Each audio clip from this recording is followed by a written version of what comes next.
Welcome back to the deep dive. Usually when we dig into a stack of reports or a new biography, we're looking forward. Yeah, we're looking for the future. Tech trends, medical breakthroughs. Exactly. The next big thing. We try to give you that edge on what's coming around the corner. Yeah. But today we are doing something a little different. We're looking backward. We're looking backward to understand how a massive deception, a legal loophole, and frankly, a logistical miracle created a billion-dollar empire. It is a story that, if you just read the headline, it sounds like an urban legend. Right. It sounds like something you'd read on a conspiracy forum at 3 in the morning. Right. But when you actually look at the documents, the court filings, the production schedules, the auction records, it's all verifiable fact. It's all there. So I want to set the stage for you. I want you to just close your eyes and picture the 1980s. The neon, the hairspray, the shopping malls, and specifically, I want you to picture the girl who was the face of that entire decade. She was everywhere. On the lunchbox, the billboard, the TV screen, the radio, all at the same time. We're talking about brand saturation on a level that, modern influencers can only dream of. Seriously. Today, you have algorithms and the internet to help you scale a personal brand. Yeah. This was all achieved without any of that. No internet, no Instagram, no TikTok. It was purely analog dominance. We are talking, of course, about Trixie Sparkles. Now, if you're listening and thinking, wait, hold on, why are we doing a deep dive on a bubblegum pop star from 40 years ago? Just stick with us. Yeah, please do. Because this isn't a story about a song. This is a business thriller. It's about labor laws, supply chains, and, the very definition of identity. And it really is. It's a case study in how to basically break the rules of physics for profit. We have to give a shout out to the source material that sparked all this. Our CEO, Stan Underwood, he actually put this on our radar. He did. He sent over this comprehensive biography. It was compiled by our staff writer, Kelly Kibbles, and he attached this personal note that I think really it sets the stakes. And Stan is usually, pretty reserved, strictly business. Very. But this note was, it was enthusiastic. He wrote, I had a Trixie Sparkles lunchbox. All my friends had the lunchbox. She was the atmosphere we breathed. Wow. But the headline of this biography, the thing that turns this whole thing from, a nostalgia trip into a rigorous analysis is the secret. Yeah. The secret behind that ubiquity. The secret is that Trixie Sparkles was not a person. No. Trixie Sparkles was a composite. She was never one girl. She was six sisters. And not just any 6 sisters. This is where biology meets corporate strategy in a way that it's almost impossible to replicate. Tell us. They were the McGibble sisters, and they're comprised of 3 sets of identical twins, all born to the same parents. Okay, stop there for a second. 3 sets of identical twins to the same couple. Statistically, what are we even talking about? What are the odds of that? That sounds like winning the Powerball 3 weeks in a row. It's a massive genetic anomaly. Yeah. It is astronomically rare. But for their parents, and then, eventually for the studio executives who discovered them, it wasn't just an anomaly. No, it was an asset. It was a scalable asset class. Yeah. Because the girls were so identical. The biography says even their own parents had trouble telling them apart. It wasn't just a resemblance. It was a near-perfect replication. So the mission for this deep dive, then, is to unpack how they leveraged this genetic lottery win. Right. We're going to look at the workday loophole that let them basically bypass child labor laws, the insane logistics of being in 4 countries at once, and the scandal that eventually just burned the whole thing to the ground. And, of course, the billion-dollar mistake that happened decades later. Yeah. Which, for me, is the most fascinating part of the economics here. Let's start at the beginning. 1980, the sitcom era. The show was called In the Mall. I actually looked up some clips of this during my prep, and it is surreal. That's the only word for it. It is the ultimate capitalist fantasy of the Reagan era. The whole premise was that this family, the Miller family, they lived in a secret apartment. Where? Hidden inside the architecture of the Spring Valley shopping mall. Which, to be fair, is every 10-year-old's dream. Totally. You wake up, and the food court is your kitchen. The arcade is your living room. Precisely. It tapped right into that latchkey kid desire for autonomy in this, perfect commercial space. Yeah. And the parents in the show, They ran a fast food franchise in the food court. Of course they did. It was called the Funky Duck. The funky duck. I love that detail. It just grounds it in that specific weirdness of 80s fast food. I can almost smell the, I don't know, the orange plastic booze. And their signature dish. Yeah. You're going to love this. It was buckets of southern fried duck. Southern fried duck, not chicken. That feels like a bold culinary choice for a fast food joint.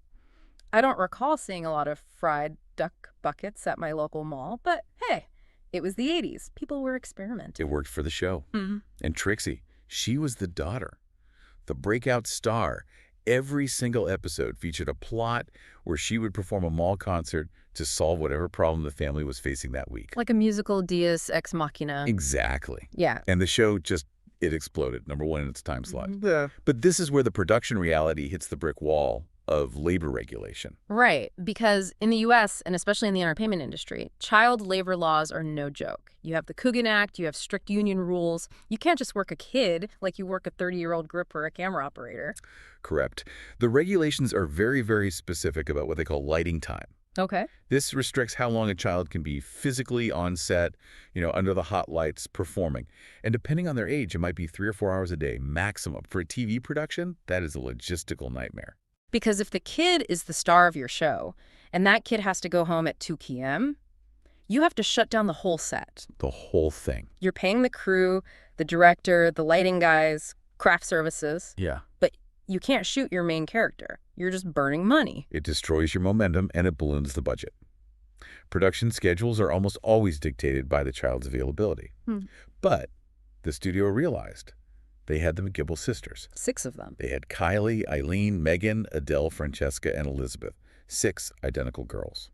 So walk us through this workday loophole. How did they structure this legally? Because like you said, unions are normally all over this kind of thing. It was essentially a relay race. They treated the role of Trixie not as a character played by a single actor, but as a shift on an assembly line. A shift. They just rotated the sisters throughout the day. So the character of Trixie is on set for what? 12 hours? 15 hours a day? Trixie never leaves. Yeah. Trixie is there from the first cup of coffee in the morning to the wrap party at night. Yeah. But the girls, they rotate. Yeah. And the math is just brilliant. Do the math for us. Each sister worked a strict 3-hour shift. So while Kylie is filming a scene at the Funky Duck, the other 5 are in the on-site schoolroom, or they're napping or playing video games in the green room. So they're just waiting in the wings. Right. And when Kylie's time is up, a buzzer rings, she steps out, the stylist touches up Eileen, and Eileen steps right in, seamlessly. The director doesn't even have to cut. Exactly. They could film continuously. They got more output from this one character than they could get from most adult actors. Kelly's biography says they were producing episodes faster than any other sitcom in history. Because they just completely eliminated the bottleneck. The child actor's stamina was no longer the limiting factor. It wasn't an issue at all. But here's my question, and I think this is where the legend aspect really comes in. Even with identical twins, I mean, people are different. They have different mannerisms, different ways of smiling, different vocal tics. How did they standardize 6 different human beings to be one cohesive character? That was the real work. That was the art and the science of it. The source material from Kelly mentions they had a team of what were called continuity stylists. Continuity stylists. And these people weren't just doing hair and makeup. They were doing, forensic matching. They measured hair length down to the millimeter. If one sister got a pimple overnight, the other 5 had to have a fake pimple applied in the exact same spot, or the shot would match from one take to the next. That is an incredible, almost terrifying level of dedication. But more importantly, they had movement coaches. The girls were drilled relentlessly on a Trixie walk, a Trixie smile, a Trixie laugh. It wasn't about acting in the traditional sense of, interpreting a character. Yeah. It was about calibration. It sounds less like acting and more like military drilling, or like programming a series of robots. It was synchronization. They had to actively suppress their individual quirks to fit the mold of the character. So if Francesca had a habit of biting her lip when she was thinking, she had to stop. Because Megan didn't do that. They had to average themselves out into this one platonic ideal of Trixie. It's fascinating because from a modern labor perspective, you could immediately argue this was exploitative. You're literally erasing their individuality for profit. You could. But then you look at the hours. And that is the great irony that comes up in all the legal analysis of this. Yeah. In many ways, it was the most humane child star arrangement in history. How so? A typical child star is pushed to the absolute legal limit every single day. They're exhausted. They're isolated from their peers. These girls were essentially working part-time jobs. 3 hours a day is nothing. So they actually had time to be kids. They had time to be students, to play, to sleep. The workload was distributed. So while Rexy Brand was an absolute workhorse, the McGibble sisters were actually living a relatively low-stress life, at least in terms of labor hours. Relative is the key word there. Absolutely. Because they were living a lie, a very complicated lie. Exactly. Normal is a very relative term when you're living on a studio lot and hiding a secret from the entire world. They weren't overworked physically, they were just overworked existentially. Which brings us to the next phase. The sitcom eventually gets canceled in the mid-'80s, which, is the natural life cycle of these things. But the brand was way too big to die. Way too big. So they pivot. In the Mall becomes the Trixie Sparkles World Tour. And this is where we move from a clever production trick to an absolute logistical masterpiece. Supply chain experts, I'm not kidding, actually study this era of the brand. Because usually supply is limited by the human factor. There's only one Taylor Swift. She can only be in one city on any given night. If she's in Tokyo, she cannot be in London. That is just physics. Exactly. A human artist has to tour linearly. London on Monday, Paris on Wednesday, Berlin on Friday. It takes months, sometimes years to cover the globe. But Trixie Sparkles, she defied the laws of physics. Break down the 4 places at once strategy for us, because this is the part that, if I were a fan back then, I feel like I would have lost my mind trying to figure it out. It is audacious. I mean, it's Okay. just so bold. Because they had 6 Trixies, the management realized they didn't need to tour linearly. They could tour concurrently. At the same time. The biography notes that on several occasions, this is documented, Trixie Sparkles performed in London, Tokyo, New York, and Sydney on the exact same night. That is just mind-bending. Think about the revenue implication alone. You are quadrupling your ticket sales. You are quadrupling your merchandise sales at 4 different venues. You're quadrupling your press coverage. You are effectively 4 separate massive corporations running under one single logo. And you eliminate travel fatigue. The Trixie on stage in New York never looks tired. Because the New York Trixie has been sleeping in a hotel in New York, while the Tokyo Trixie is sleeping in Tokyo. It's genius. But didn't people notice? I mean, okay, without the internet, word travels slower, but still. If I'm in London and my cousin calls me from New York and says, I just saw Trixie live, wouldn't I get a little suspicious? Oh, people got suspicious. But their conclusions were completely wrong. And this is a testament to how we, as humans, rationalize things we don't understand. The fans started creating these wild urban legends. They didn't think clones or sextuplets. No, not at all. They thought technology. Right. The notes mention the supersonic jet theory. Yes.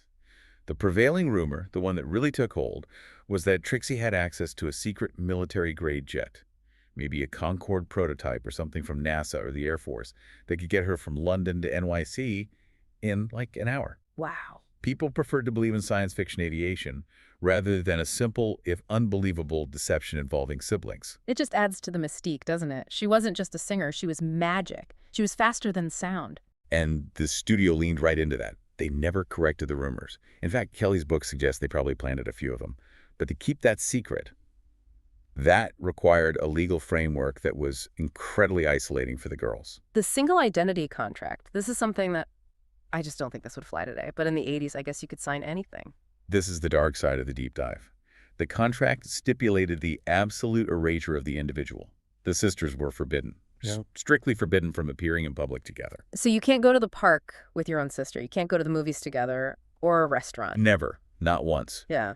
Because if a photographer snaps a picture of 2 Trixies sharing an ice cream, the whole illusion breaks. The stock price crashes. The illusion creates the value.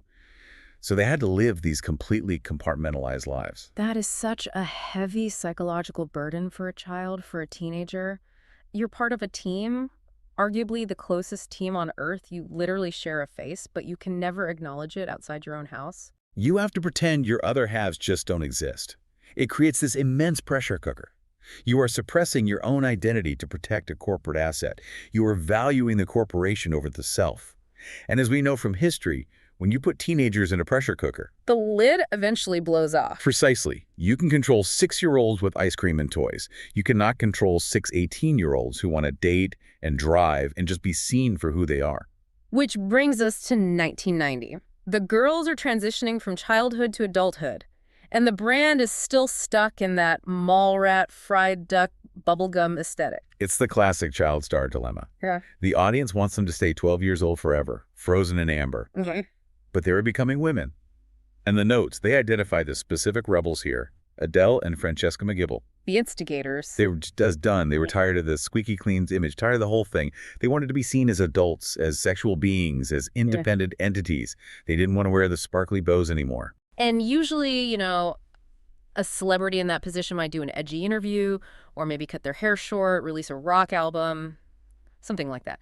But they went nuclear. They did. We are talking about the Beach Fun VHS trilogy. Now, for our younger listeners, we really need to contextualize 1990. Today, you open Instagram and seeing a celebrity in swimwear is just, it's a Tuesday, it's nothing. But back then, for a Disney-level family brand, it was catastrophic. It was a complete betrayal of the brand promise. The Beach Fun tapes were essentially 60 minutes of the sisters, specifically Adele and Francesca, portraying an adult version of Trixie. what was on them? No singing, no jokes, no fried duck, just them frolicking on private beaches in bikinis, looking at the camera with a very different kind of gaze. It was a swimsuit edition pivot, a hard pivot. It was a deliberate demolition of the in the mall character. They wanted to shock the system. They wanted to force the public to see them as grown-ups. And the system was shocked. Oh, yeah. Parents were horrified. You have to remember, Trixie was the babysitter for a generation of kids. Parents trusted Trixie. Seeing her pivoted into this pin-up vibe caused a massive, massive backlash. Letters poured in, boycotts were threatened. It was a huge deal. And the studio, the franchise owners, they didn't just take this lying down. This is where it goes from a PR problem to a legal war. No. They went straight to the courts. And this is where the legal aspect gets really fascinating, especially regarding intellectual property. The franchise owners sued Adele and Francesca personally. They sued their own talent. They sued them for brand dilution and unauthorized use of trademark. Okay, explain that concept, brand dilution, in this context, because usually that applies to logos or company names, not people. Right. A trademark isn't just a logo or a name. It's the goodwill associated with a brand. If you own the trademark for Mickey Mouse and someone starts using Mickey Mouse to sell cigarettes, that damages the value of your brand. The studio argued that Trixie Sparkles was a piece of intellectual property that stood for innocence and family fun. And the tapes were the cigarettes. Exactly. By using that face, which they argued was the trademark, to sell bikini videos, the sisters were actively damaging the asset. That is ruthless. They are essentially claiming that they own the girls' faces, that their biology is company property. Effectively, yes. Yeah. They argued that the look of the McGibbles was the trademark. But the lawsuit was a huge strategic error on the studio's part. A fatal one, really. Why? Because you cannot sue specific individuals without naming them in court documents. You can't sue Trixie Sparkles for ruining Trixie Sparkles. You have to sue Adele McGibble and Francesca McGibble. Ah. And once you name them. The secret is out. The legal proceedings revealed to the world that Trixie was a collective. Suddenly, the headlines weren't about the bikinis anymore. They were about a decade-long deception. Trixie is 6 people. The Great Mall Hoax. So the entire illusion just, it shatters. The lawsuit gets settled out of court, I'm guessing, because everyone realized this was a PR disaster for all sides. But the brand is effectively dead. It was over. The magic trick was explained, and nobody wants to see the magician after they know how the rabbit got in the hat. But the studio, in one final desperate act to save the syndication rights for the old sitcom, launched the Burn the Tape campaign. This sounds like something out of a dystopian novel, like 1984 or Fahrenheit 451. It was a massive, aggressive recall effort. The studio offered full refunds. They bought back unsold stock from video stores. They scoured rental shops.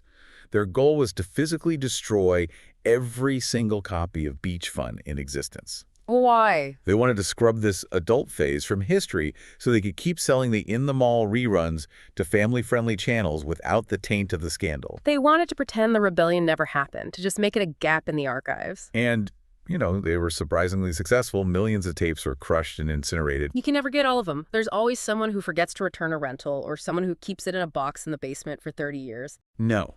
And that failure to destroy 100% of the supply brings us to the most insane financial number in this entire story. We are jumping forward to the modern day now. Section 4 in our notes, the billion-dollar artifact. This is a perfect, if extreme, lesson in supply and demand. When you destroy 99.9% of something, the remaining 0.1% becomes infinitely valuable. It becomes a myth. The beach fund tapes became the holy grail for media collectors. They were the ultimate lost media that everyone knew existed but almost no one could find. So tell us about the sale. This was in 2015. A special box set surfaced at a high-end auction house. It contained all 3 videos from the Beach Fund trilogy. Pristine condition, still in the original shrink wrap, and the crucial detail, it was signed. Signed by who? By Adele, by Francesca. Signed simply, Trixie Sparkles, just the character name, which makes it even rarer, even more of an artifact of that whole illusion. And the hammer price? $1 billion. I just have to pause on that. $1 billion. For 3 VHS tapes of girls running around on a beach. That is more than the GDP of some small island nations. It remains the most expensive piece of physical media ever sold. Ever. It beat the one-of-a-kind Wu-Tang Clan album. It beat rare comic books. It's a testament to the power of scarcity. It's the ultimate irony. The studio's attempt to destroy the tapes is the exact thing that made them worth $1 billion. Exactly. If they had just ignored it, those tapes would be in a thrift store for 50 cents right now. It's the Streisand effect monetized to the most extreme degree imaginable. They created the value by trying to destroy it. Or, depending on who owned that box set, and the buyer was anonymous, it was the single greatest investment of all time. So where are the McGibble sisters now? After the $1 billion tape, after the scandal, after the mall, what happens when you retire from being a hive mind? Well, the brand itself was officially retired. It's held in a corporate trust, mostly just gathering dust. Although In the Mall is actually streaming now. Really? Yeah, and it's found this second life with the vaporwave crowd and people who love that retro, glitchy, consumerist kitsch aesthetic. I can see that. The aesthetic is very now. You know, the pastel colors, the dead-eyed optimism, it fits the internet vibe perfectly. But the sisters, and this is the happy ending that I think the story deserves. Their non-disclosure agreement expired in 1991. Free at last. Since then, they've been free to just be sisters. They receive royalties, so financially they're all very comfortable. They don't have to work if they don't want to. They appear in public together. They do interviews. But do they perform? Is there ever a Trixie Sparkles reunion tour with all 6 of them? No. They are contractually banned from performing commercially as Trixie Sparkles. But according to Kelly's biography, none of them have any interest in doing that anyway. I don't blame them. If I spent my entire childhood working in 3-hour shifts as a corporate mascot, I'd probably want a quiet life too. I'd want to be as far away from a stage as possible. And there are always rumors of reboots. You know, a new starlet, an animated series, maybe an AI version of Trixie. Oh, God. And nothing is really stuck. There is talk of a proper documentary in the works, though. I would watch that in a heartbeat. I want to see the footage of the Trixie walking school. I want to see the diagrams and the calibration charts. It would be fascinating. But, you know, we talk about the billions and the weird logistics, but I want to touch on the human element for a minute. Because beneath all that corporate strategy, there were real people. All that pressure, they seem to have preserved their bond as sisters. They found ways to be human inside the machine. Oh, the disguises. This was my favorite detail in the notes. We have to share this. It's delightful. So remember, they were banned from going out together. The studio was terrified of the double vision problem. If people saw 6 of them, the gig was up. Right. So Megan and Eileen figured out a workaround. Wigs and sunglasses. Standard celebrity stuff at first. But they took it further because they wanted to go out all together as a family. The notes say on Christmas, they would all dress as elves to go out to dinner together. That's brilliant. Because if you see 6 identical elves, you don't think pop star clone conspiracy. No, you think holiday pageant or mall promotion? It breaks the pattern recognition. You categorize it as costume, not person. Exactly. And on Halloween, they dressed as zombie elves. Zombie elves. That is such a specific, weirdly wonderful choice. I love it. Megan said in an interview, "No one knew who we were. All good fun." It shows that even inside this massive billion-dollar pressure cooker, they were still just kids finding ways to play. They were finding loopholes in the loophole. That makes me happy. It makes them real people, not just a trivia answer. They beat the system by becoming zombie elves. It's the only way to win against a corporation that owns your face. So let's wrap this up. We have unpacked the legend. We've looked at the law, the logistics, the money, and the sisters themselves. What is the big takeaway here? Why does this story matter today? I think the story of Trixie Sparkles is really a masterclass in the difference between branding and reality. We often consume these polished images, whether it's a pop star in the 80s or a lifestyle influencer today, and we just assume there is a singular truth behind it. We assume the person we see on the screen is the person living the life. We see the girl, but we don't see the six sisters, the 3-hour shifts, and the army of lawyers and continuity stylists. Exactly. We see the sparkle, but we miss the logistics. And in this case, the logistics were 6 distinct human beings who fooled the entire world for a decade. It reminds us to question what we're seeing. Is it one person? Or is it a carefully constructed illusion designed to maximize revenue? And it's just a reminder that sometimes the truth is way, way stranger than the fiction. A sitcom about fried duck leading to the most expensive VHS tape in history. You can't write that. You really can't. If you put that in a movie script, the studio would reject it for being unrealistic. So here's my final thought for you listening at home. We mentioned that billion-dollar tape. The studio tried to burn them all, but they missed a few. They did. We live in the age of AI and digital content where everything can be duplicated infinitely. But Trixie proves that physical media, actual hold-in-your-hand tapes, has a special kind of power. It has rarity. So if you have a box of old VHS tapes in your attic or your parents' attic, go check them. Absolutely. Don't throw them out. Look for a tape labeled Beach Fun. Okay. Because you might be sitting on $1 billion. And if you find it, give us a call. We'll help you auction it off. Or at least buy us a lunchbox. Exactly. Thanks for diving in with us. We'll catch you on the next one. Stay curious.